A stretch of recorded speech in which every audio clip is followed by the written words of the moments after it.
I am not an alarmist. I am not Chicken Little. I am not running to say that the sky is falling. I'm telling you that someone who has had over half a century experience in emergency services, that our 911 system now is in serious problems because of lack of personnel.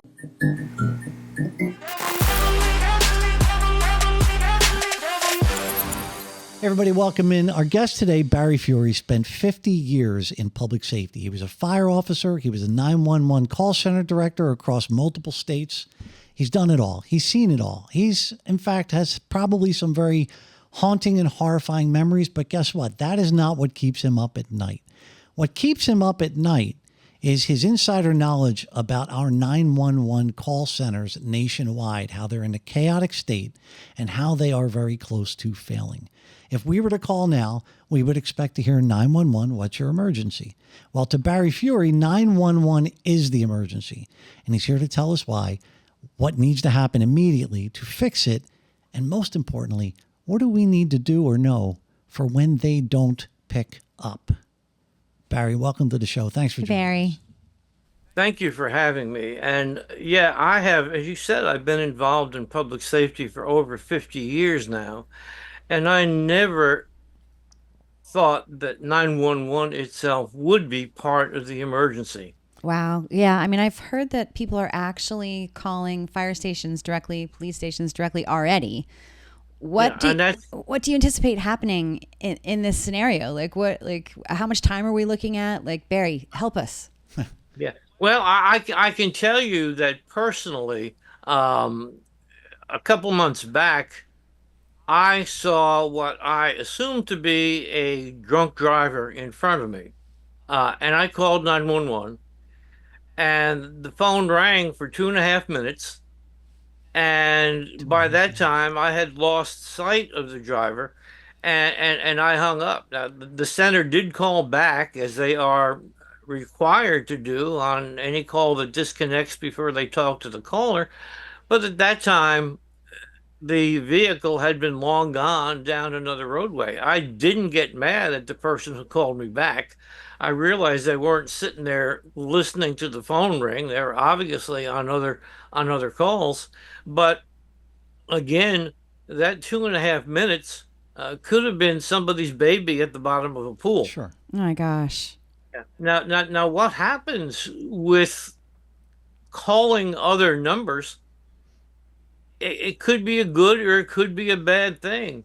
If you live in an area where you've got a volunteer fire department and you call what I would call the house phone in the firehouse, or the social phone, there may or may not be somebody there, and you may have wasted again another minute trying to find help where none is coming. But it's not a localized issue. It's something that we're seeing happen all around the United States. So you mentioned technology, but the example you just gave, is it a problem of the sheer volume of calls has increased and the current staff can't handle it? Or is it a problem of there's not enough staff to handle even the most basic average volume of calls? The National Emergency Number Association, NENA, which is one of the fraternal organizations here in the United States, partnered with a vendor, and they surveyed 911 centers around the country. And they certainly didn't get close to all of them, but they got enough of them to make it a statistically valid sample. And 82% of the centers that they talked to reported that they were understaffed. Wow. That's better than 8 out of 10. And so what happens is, not only do calls wait an inordinate amount of time to be answered, but people who are answering those calls are rushing, they're stressed, they don't get enough breaks. So, God bless them, they are working their tails off. Yeah. But at some point, you can only do so much with so many people. And that's the situation that we're in pretty much in every state nationwide. Well, what are the top reasons why they're so understaffed? The top reasons: money, money, and money. Oh, wow. To be honest, to be honest with you, right now the bottom line is that the average salary is about $46,000. But I have run into situations looking at ZipRecruiter. They say that they have some jobs in 911 centers for about $11 an hour. Whew. And I personally know of some centers that are $9 and change an hour. I mean, UPS So, drivers are making 200 grand right now. well, yeah, exactly. So the bottom line is if you Wow. can go and get a job in fast food, work the hours you want to work, and not be responsible for Yeah. holding somebody's life in your Right. hand, quite frankly, a lot of people are making that choice, and we're losing good people from the profession who are just frankly burned out with the number of calls they have to answer and also the number of hours that they have to work. Don't forget, somebody has to be there to answer the phone 24/7. Right. And so if you don't have enough full-time employees to do it, what happens is you, in many cases, mandatorily overtime your current staff so that it's not unusual for people to be working 12, 16-hour shifts. I've seen some situations where somebody was on duty for 24 hours in the Wow. 911 center. And trust me, I don't care how good they are, No, 24 hours how is well trained they are. I don't want somebody who hasn't slept in a day handling my emergency. no. Sure. So Barry, so what's your skin in this game? Like, how did you come up to about all this knowledge, and what are you trying to do? Well, I have been involved in public safety in one form or another since high school. I became a firefighter while I was still in high school, and I'm third generation. My father and grandfather were both firefighters. But after that, I became involved as a 911 dispatcher initially, and then as a 911 director in 3 states. Actually, 4 states. I'm sorry, Wow. 911 director in 4 states. So I've really seen the service go downhill. And it really and truly concerns me. Number one, uh, in many cases, we are not currently giving people the service that they deserve. I feel free to say that. I'm ashamed that they have to, but it's honestly the truth. In many cases, people are not getting the service that they deserve. What does that mean, though? The service they deserve. What It should means they be that getting? it means that telephones are ringing longer Hmm. than would be expected, even under standards. But typically when you call 911, obviously you'd like it to be picked up on the first ring, but two or three rings or even four rings um, are within reason. But as I indicated to you, when I called to report a hazardous driver, the phone rang for 2.5 minutes without anybody answering. So, I mean, that's number one. Yeah. The people deserve much better service Sure. than to have to wait for minutes when there are considerably, the potential of having lives on the line. Do you have to be on site to be a 911 operator? With so many jobs being able to patch into the network and so many people looking for work Remote or even work. Yeah. part time work, it seems like that problem would be easy to solve. Well, that's a great question. During the pandemic, there were a number of 911 centers who branched out and started to use remote technology to allow people to basically answer 911 calls from their living room. Right. So the technology is there. The acceptance of the technology is not 100% there yet for a couple of reasons. One is there is a certain degree of security that you want to have on any calls that are going in and out of the 911 center. And you can do it at home, but it's not quite as Hmm. easy when everybody's in one place. And the second thing that you lose is the incidental contact where you are on a call with one person and you hear one of your coworkers on a call with another person, and some of what you're hearing ties into the call that you have. So you lose that a little bit when you Got go it. remote. Sure. But again, during the pandemic, there were some 911 centers who were very successful in using, if you want to call it telework or work at home or whatever, to help out. And it's certainly an upcoming technology to use in case of emergencies, especially if you have a weather emergency hit your area. Typically, we have had to call people at home to come in. Well, if it's a blizzard, if it's a hurricane, if it's a tornado, you want to try to reduce the number of people you're putting on the street. So the technology that you talk about has got some real good potential in the future. Hmm. But in terms of day-to-day operation, we as an industry have been slow to adopt it. Got it. Who's the person who makes the rules for 911? Like who, like if we want to rise up against what's happening with 911, who are we supposed to talk to? Like, and do you have a plan, Barry? Like, how can we jump on the squad? Great. That's kind of a multi-level I question. know, sorry.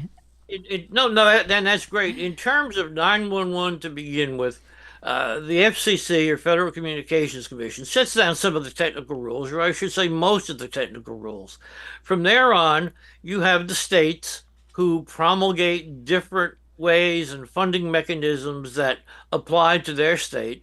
And then you have the local 911 centers themselves. So, I always say you've got one nation, one number that's managed in 6,000 different ways. Wow. But the bottom line and the best way to rise up to this is to find the non-emergency number for your local 911 center and ask them who to contact. It is typically your senator or representative in the region. So, I mean, if you know who your congressmen are, your representatives, and those are the people who actually will make a difference because right now, on the federal level, there is an effort to reclassify the position of 911 operator uh, to fall in line with public safety.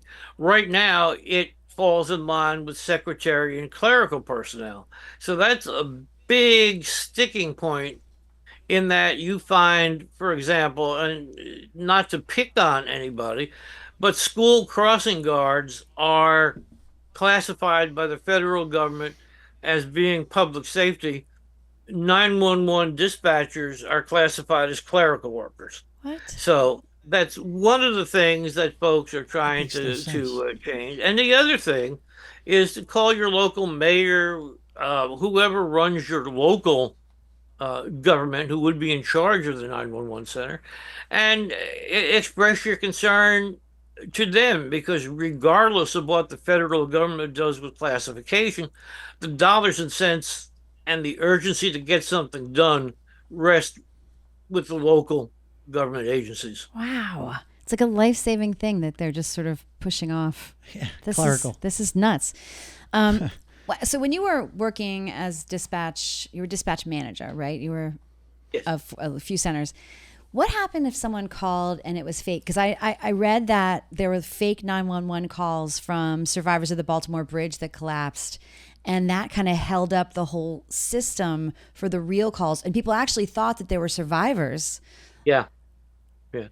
The Unfortunately, the bottom line is that you have to treat every call as if it's real.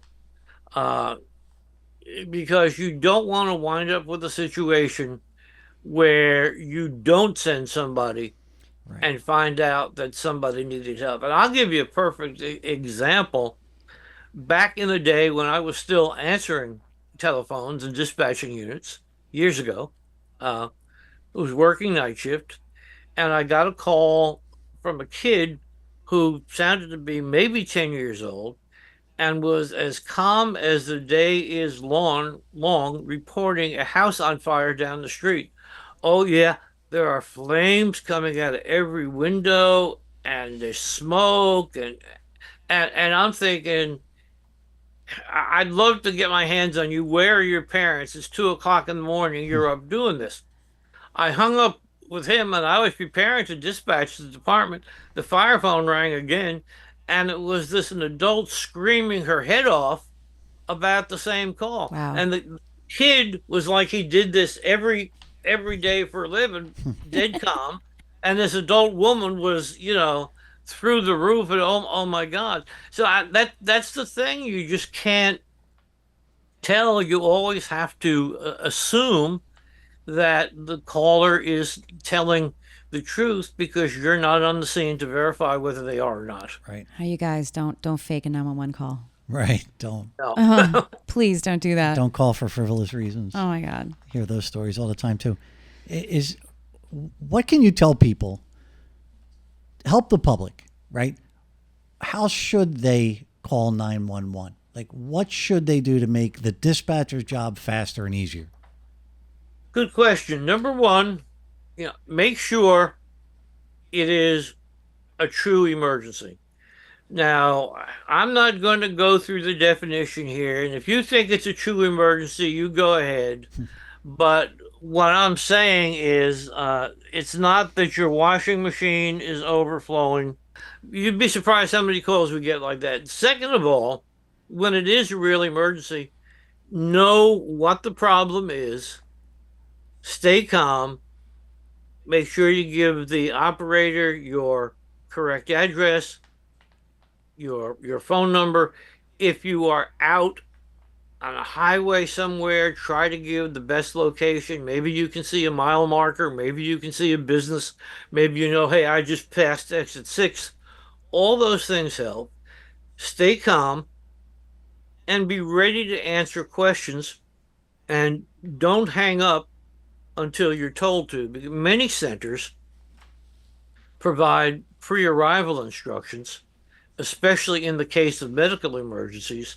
So while you're on the phone, they are going to be giving you first aid or CPR instructions. So try to stay on the phone and follow them to the best of your ability. Just, call, have the right information, stay calm, and listen to what you're told. In that same vein, like for people, what happens if no one answers? What do you do if you're on the phone and no one's answering? Is there another alternate thing to do? Do you just keep calling back? Like what's Now, well, first of all, if you call 911 and nobody answers right away, do not hang up. That is the absolute worst thing you can do, unless you're calling from inside your house and your house is on fire. Then, first of all, you should never call from inside your house if it's on fire, regardless, unless you have to get out. But when you call 911 and hang up, if they haven't answered because they're busy, your next call automatically goes to the back of the queue. So if there were 20 calls ahead of you when you hung up, maybe now there's 40 calls ahead of you when you called back. So whatever you do, please do not hang up unless your life is in danger and you've got to get out of where you're at. But just hang on. That's the answer, right? That's just really good advice. Exactly. Let it ring and Exactly. ring and ring. Someone's going to eventually answer. Wow. Yeah.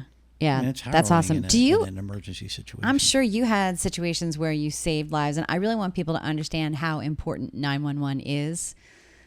Because I feel like it's so easy for kids to remember 911. I'm sure a ton of kids call, my mom is hurt, my dad is hurt, and it's just easy to remember that. Could you tell us a story where you really impacted someone? Well, one of the things that I did several centers back and carried it over was a program called I Knew What to Do, which honored kids who called 911 and has a positive effect.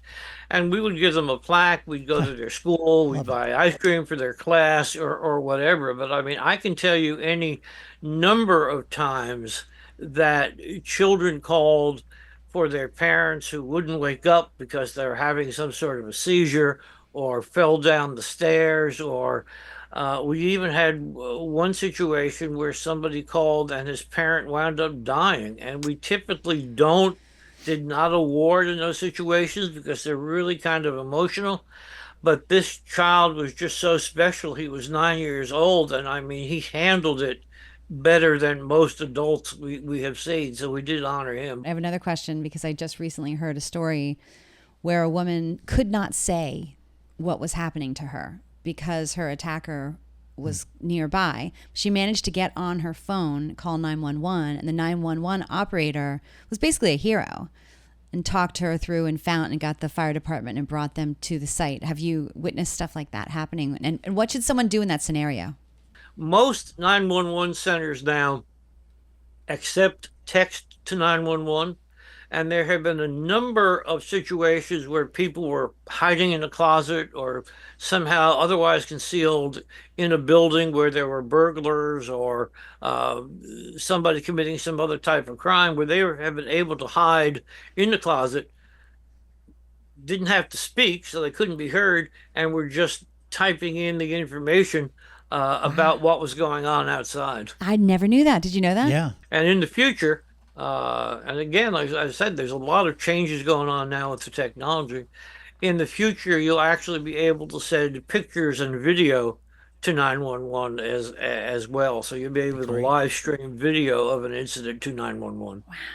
That's a great idea. Let's talk about the young guys and girls that are coming into this career. What difference do you see in them that positive and negative for the newer additions to this career path? You know, I can't say much negative about anybody who's willing to handle the call load Love it. that they are having to handle these days. It's gone up every year I've been in this business. Anybody who wants to put up with that is more than welcome. I think the tough thing is I think it gets tougher and tougher to find a really good telecommunicator. Secondarily, it takes you at least 6 months to get somebody primed that they can kind of handle things Mm-hmm. with somebody looking over their shoulder, and probably close to 2 years to get to somebody where they're really, really comfortable at what they're doing and have heard most of what they're gonna hear, so they feel, oh yeah, I've heard that before. I know what to do. So the tough part right now is, finding people who are willing to stay the course on that. We see tremendous turnover industry wide of people who are still on probation and who say, this isn't for me. This isn't what I signed up for. This isn't for me. The job is too hard. There's too much stress. The hours are too long. So you need to raise the salary. You need to make sure the benefits are good. What's the culture like? It's not to say that it doesn't get quiet. But you have periods of quiet that are followed by periods of seemingly never-ending dread. It can go Ugh. for everything is going along smooth, and then I can lean back a little bit, and then there's a 38 car pileup out on the freeway and the phone doesn't stop ringing for 7 minutes because everybody's Everybody's calling at calling. once because Yeah. everybody's got a cell phone. Right. And then people who've driven by the accident get sort of this buyer's remorse 10 miles down the Right. road. Oh yeah, maybe I should have called that in. So you get periods where you will literally get hundreds of calls on the same incident, and the stress is not only from the number of calls, but from the fact that you have to answer every one of those 100 calls and make sure that one out of that 100 is not calling about something else. It's a special person who takes this job. Yeah. It really, really does. And they're out there. And really all I'm trying to do is to get number one, to spread the word and get the knowledge to the public out Yeah. there of what the situation is, and number two, to improve the lot. Uh, and it may be baby steps, but anything that can be done to slow down the Yeah. turnover and increase the numbers is a benefit to everybody because part of the cost of running a 911 center these days is constantly training and retraining. You can't sit back and say, well, okay, we had a big rookie academy and we're We're caught good. up. Now we can worry about in-house in-service training. It doesn't happen. It does not happen. Based on what you just described as the periods of quiet followed by periods of significant stress, there has to be like a PTSD connection here, right? Oh, very, very much so. 90% of the agencies that were talked to as part of that study provided counseling service. I am not an alarmist. I am not Chicken Little. I am not running to say that the sky is falling. I'm telling you that someone who has had over half a century experience in emergency services, that our 911 system now is in serious problems because of lack of personnel. I would say to folks who work in those 911 centers, keep up the good work. Go out there, outreach, network with your partners, and have your voice heard on the current national outreach to try to improve your situation. Got it. I love that. Very So straightforward. how can we help you? Okay. Well, how you can help me is, again, talk to your friends. Yeah. Let them, get this podcast up and out there and online and have people um, watch it. You can actually have people contact me directly if they'd like at my email, which is barryfurey@yahoo.com. And it's all one word, barryfurey@yahoo.com, as simple as you can make it. And I'll be happy to answer any questions or, do any follow-ups. But, anything that you can do through your social media outreach and also through your family and friends, just make them aware of what the problem is. And, you'd be surprised if you snoop around online, even in places like Nextdoor, etc., Reddit out there, you're going to see people sharing 911 nightmare Yeah. stories. And you see it more and more, and that's unfortunate. Right? And you have a And website, right? Oh, you have a barryfury.com. website too. BarryFury.com, the website. Yep. Yes, sir. Oh, So wow. I thank you for speaking so highly of the people that are working so Yeah. hard in there now. And we Thank certainly you. want to thank them you. as well. Thank you for what you're doing. Because it's not thought about. It's one of those jobs that people don't think about until you need to think about it. Right? And nobody thinks they're going to have an emergency. Right. Everybody wakes up and the first thing you think about, and rightfully so, is, oh, I'm going to have an emergency today. Well, no, and luckily, you don't normally, but when you do, that's not the only emergency. The other emergency is how quick are you going to get help, because how quickly can 911 answer your call? Right. Awesome. Thank you so much for Wow. spending this time with us. This has You are been welcome. wonderful. Shedding Thank you. some Thank you. light on Thank it. you. Appreciate you. You got it. Same here. And thank you to you. We appreciate you as well.